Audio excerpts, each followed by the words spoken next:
கிறிஸ்துவுக்குள் மிகவும் பிரியமானவர்களே, இயேசு கிறிஸ்துவின் நாமத்தில் உங்கள் யாவரையும் அன்போடு கூட நான் வாழ்த்துகிறேன். இந்த நாளிலும் தேவன் நம்மோடு கூட இடைப்படுகின்ற ஒரு வார்த்தை, நீதிமொழிகள் 13ஆம் அதிகாரம் 12ஆம் வசனம். நெடுங்காலமாய் காத்திருக்குதல் இருதயத்தை இளைக்க பண்ணும், விரும்பினது வரும்போதோ ஜீவ விருட்சம் போல் இருக்கும். இந்த வார்த்தையின்படி தேவன் இன்றைக்கு நம்ம ஒவ்வொருவரையும் ஆசீர்வதிக்க விரும்புகிறார்.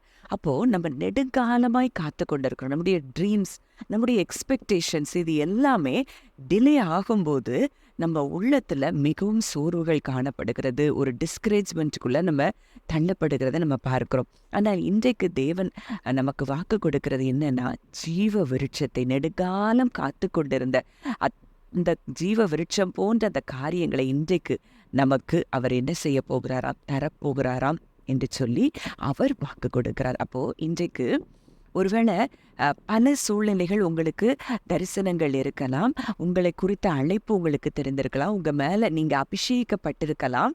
ஆனாலும் அதை எல்லாம் தாண்டி உங்களுக்கு எல்லாம் வருகிறது, எல்லா யுத்தங்களும் போராட்டங்களுமா இருந்தா கூட அவர் வாக்கு கொடுத்தவர், அவர் அதை நிறைவேற்ற வல்லவர். நம்ம செய்ய வேண்டியது ஒரே ஒரு வேலை தான், அந்த வாக்கு தத்தத்தை விசுவாசிப்பது மாத்திரம்தான் நம்முடைய வேலை. அப்போ இதே காரியத்தை தான் தாவீதினுடைய வாழ்க்கையில நம்ம பார்த்தோம் அப்படின்னா, 1 சாமுவேல் 16ஆம் அதிகாரம் 13ஆம் வசனத்துல, அப்பொழுது சாமுவேல் தைலக்கொம்பை எடுத்து அவனை அவன் சகோதரர் நடுவிலே அபிஷேகம் பண்ணினான். அந்நாள் முதற்கொண்டு கர்த்தருடைய ஆவியானவர் தாவீதின் மேல் வந்து இறங்கி இருந்தார். சாமுவேல் எழுந்து ராமாவுக்கு போய்விட்டான். அப்போ இங்க சாமுவேல் பிரத்யட்சமாய் தாவீதை இஸ்ரவேல் மேல ராஜாவாய் அபிஷேகம் பண்ணும்படி அங்க வர்றாரு. ஆனா அந்த சாமுவேல் அபிஷேகம் பண்ணின பிறகு கூட அங்க தாவீதுக்கு பல யுத்தங்கள், பல போராட்டங்கள், அந்த வாக்கு தத்தம் நிறைவேறுவதற்கு பல வருடங்கள் ஆனது நம்ம பார்க்கிறோம். சவுல் தாவீதை துரத்தி கொண்டே இருக்கிறத பார்க்கிறோம். எப்போ தனக்கு மரணம் வந்து விடுமோ அப்படிங்கிற அஞ்சக்கூடிய இடத்திற்கு கூட தாவீது தள்ளப்பட்டதை நம்ம பார்க்கிறோம். ஆனாலும் வாக்கு கொடுத்தவர் உண்மையுள்ளவர், வாக்கு மாறாதவர். அங்கே தாவீதை அபிஷேகம் பண்ணினவர். அன்றைக்கு ஜனங்கள் எல்லாரும் ராஜாவாய் தாவீதை ஏற்றுக்கொண்டு அங்கே அபிஷேகம் பண்ணினதை நம்ம பார்க்கிறோம். 2 சாமுவேல் 5ஆம் அதிகாரத்துல 1ஆம் வசனம். அக்காலத்தில் இஸ்ரவேலின் கோத்திரங்கள் எல்லாம் எப்ரோனில் இருக்கிற தாவீதினிடத்தில் வந்து, இதோ நாங்கள் உம்முடைய எலும்பும் உம்முடைய மாம்சமுமானவர்கள். 3ஆம் வசனம். இஸ்ரவேலின் மூப்பர் எல்லாரும் எப்ரோனிலே ராஜாவினிடத்தில் வந்தார்கள். தாவீது ராஜா எப்ரோனிலே கர்த்தருக்கு முன்பாக அவர்களோட உடன்படிக்கை பண்ணின பின்பு அவர்கள் தாவீதை இஸ்ரவேல் மேல் ராஜாவாக அபிஷேகம் பண்ணினார்கள். தாவீது ராஜாவாகும்போது 30 வயதாயிருந்தான். அவன் 40 வருஷம் ராஜ்யபாரம் பண்ணினான். அப்போ கிட்டத்தட்ட அவன் வாலிபனா இருக்கும்போது 17-18 வயதுல அங்கே சாமுவேலால அபிஷேகம் பண்ணப்படுகிறத பார்க்கிறோம்.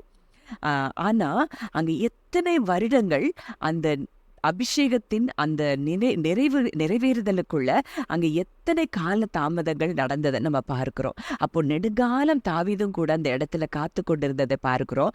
ஆனால் விரும்பினது நிச்சயமாய் வந்ததையும் நம்ம பார்க்கலாம். அப்போ இன்றைக்கோ உங்க மேல இருக்கிற திட்டங்கள், உங்க மேல இருக்கிற தரிசனங்கள், அதை எல்லாவற்றையும் தேவன் நிச்சயமாய் நிறைவேற்றார். யோசேப்பின் வாழ்க்கையிலையும் நம்ம அதைத்தான் பார்க்கிறோம்.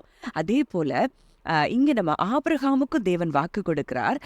ஆதியாகமம் 17ஆம் அதிகாரம் 4ஆம் வசனத்துல, நான் உன்னோடே பண்ணுகிற என் உடன்படிக்கை என்னவென்றால், நீ திரளான ஜாதிகளுக்கு தகப்பனாவாய்.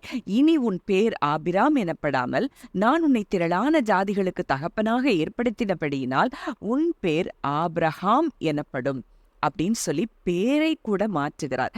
திரளான ஜாதிகளுக்கு தகப்பன்னு பேர் மாற்றிட்டாரு. ஆனா அங்க அற்புதம் நடக்கல. பல வருடங்கள் கழித்து தேவன் சொன்ன வாக்கு தத்தமும் ஆபிரகாமுக்கு நிறைவேறினது. இன்றைக்கும் நீங்க அப்படித்தான் ஒரு குழந்தை செல்வத்துக்காக பல வருடங்கள் காத்து கொண்டிருக்கலாம். ஆனால் வாக்கு கொடுத்தவர் உண்மையுள்ளவர். அப்போ இன்றைக்கு உங்க சூழ்நிலை சொல்லலாம், உங்க சரீரம் சொல்லலாம், இது எப்படி நடக்கும், எனக்கு இது நடக்குமா அப்படின்னு சொல்லி நீங்க யோசித்து கொண்டிருக்கலாம். ஆனா ஒரு வாக்கு தத்தம் அவர் கொடுத்துட்டாருன்னா அதை நிறைவேற்ற அவர்தான் வல்லமை உள்ளவரா இருக்கிறாரே தவிர நம்ம இந்த காரியத்துல எதுவும் செய்ய முடியாது. அப்படிங்கிறது தான் ஆபிரகாம் வாழ்க்கையில நடந்த தந்ததை நம்ம பார்க்கிறோம். ஒரு 100 வயதுல ஒருவன் பிள்ளையை பெறக்கூடுமானால் இன்றைக்கு உங்க வாழ்க்கையில அப்படிப்பட்ட அற்புதத்தையும் செய்ய அவர் வல்லமையுள்ளவராயிருக்கிறார். அதை செய்ய போகிறேன் என்று சொல்லி நமக்கு வாக்கு கொடுக்கிறார். அங்க ஆதியாகமம் 21ஆம் அதிகாரம் 4ஆம் 5ஆம் வசனத்துல நம்ம பார்க்கும்போது, தன் குமாரனாகிய ஈசாக்கு பிறந்த 8ஆம் நாளிலே ஆபிரகாம் தனக்கு தேவன் கட்டளையிட்டிருந்தபடி அவனுக்கு விருத்த சேதனம் பண்ணினான். தன் குமாரனாகிய ஈசாக்கு பிறந்தபோது ஆபிரகாம் 100 வயதாயிருந்தான். அங்க சாராள் கூட அங்க ஒரு பேரிடுறாள். சாராள், என் தேவன் என்னை நகைக்க பண்ணினார் அப்படின்னு சொல்லிதான் அங்க ஈசாக்குக்கு அர்த்தமே நகைப்பு அப்படிங்கிறத நம்ம பார்க்கிறோம். அப்போ இன்றைக்கும் நெடுங்கால இப்படிப்பட்ட காரியங்களுக்காக காத்து கொண்டிருந்த உங்களுக்கு தேவன் நகைப்பை வர பண்ணுகிறார், ஜீவ விருட்சத்தை காண செய்கிறார் என்று சொல்லி இன்றைக்கு நம்மோடு கூட தேவன் பிரத்யட்சமாக இடைப்படுகிறார். அப்படி இந்த வார்த்தையின்படியே கர்த்தர் உங்கள் ஒவ்வொருவரையும் ஆசீர்வதிப்பாராக. மனதார உங்கள் ஒவ்வொருவரையும் நான் ஆசீர்வதிக்கிறேன். ஜெபிக்கலாம். அன்பின் பரலோக தகப்பனை, நன்றியோடு உம்மை துதிக்கிறோம், ஸ்தோத்தரிக்கிறோம் அப்பா. இந்த நல்ல நாளிலும் நீர் எங்களோடு கூட இடைப்பட்ட உம்முடைய வார்த்தையின்படி அப்பா, நெடுங்காலமாய் உடைய பிள்ளைகள் காத்து கொண்டிருக்கிறதை நீர் அறிந்திருக்கிறீர். விரும்பினது வரும்போதோ ஜீவ விருட்சம் போல் இருக்கும் என்று சொன்னபடி ஆண்டவரே, நெடுங்காலம் உம்மிடத்துல ஜெபித்து காத்திருக்கிற நீர் வாக்குத்தத்தம் கொடுத்து, நீர் தரிசனம் கொடுத்து ஆண்டவரே காத்திருக்கிற உடைய பிள்ளைகள் அப்பா, இந்த நாட்களிலே ஜீவ விருட்சத்தை ஆண்டவரே அப்பா கண்டடைய, அந்த ஜீவ விருட்சத்தை அவர்கள் பெற்றுக்கொள்ள தகப்பன் கிருபை தருகிறதற்காய் நன்றி செலுத்துகிறோம். நீர் ஒரு வார்த்தையை அனுப்பிவிட்டால் அந்த வார்த்தை வெறுமையாய் திரும்பாது என்பதை நாங்கள் அறிந்திருக்கிறோம். கர்த்தர் அப்படியே இந்த வார்த்தையின்படி ஒவ்வொருவரையும் நீர் ஆசீர்வதிக்கிற கிருபைக்காய் நாங்கள் நன்றி செலுத்துகிறோம். உம்முடைய கரத்துல, உம்முடைய பொற்கரத்துல ஆண்டவரே இதை கேட்கிற ஒவ்வொருவரையும் ஒப்புக் கொடுக்கிறோம். கர்த்தர் ஆசீர்வதித்து வழி நடத்தும் இயேசுவின் மூலம் கேட்கிறோம் ஜீவன் உள்ள நல்ல பிதாவே, ஆமென்.